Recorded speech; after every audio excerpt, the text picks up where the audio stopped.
Before entering the sea of fire, I wanted one last cigarette, because I knew it might be the last one of my life. The chances of coming back alive were almost zero. Unfortunately, the cigarettes had already been soaked in water. No matter how many times I tried, I could not light one. I silently stood up and walked toward the flames. My mission was to shut off the oil tank valve with my bare hands. I had to succeed. I could not afford a single mistake. If the valve could not be closed, crude oil would keep flowing into tank 1. The fire would only grow bigger and bigger. Once tank 1 exploded, dozens of nearby tanks would explode as well. The power would be equal to 30 atomic bombs. Everyone in the city would die in this disaster, including my wife and daughter. It was this belief that kept me from relaxing for even a second. An hour had already passed, and the valve was still not shut. I sensed something was wrong, so I immediately reported it to the commander outside. Under the commander's constant pressure, the oil depot manager finally broke and told the truth. The valve had to be turned 100 rotations, and each rotation meant 80 full turns. The commander exploded with rage on the spot, but the manager said this was a port that had existed for over 100 years.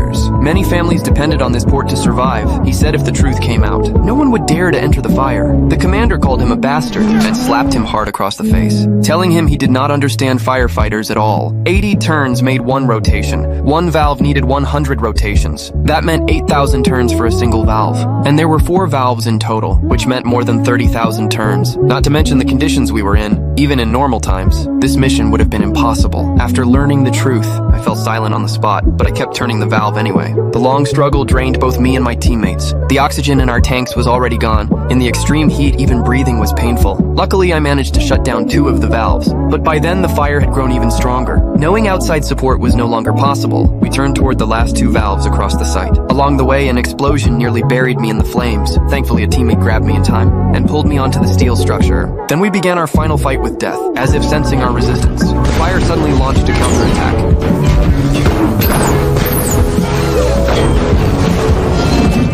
Seeing this, the deputy captain quickly pulled out his phone to record the team's final messages. I want to go home, Mama. I'm exhausted.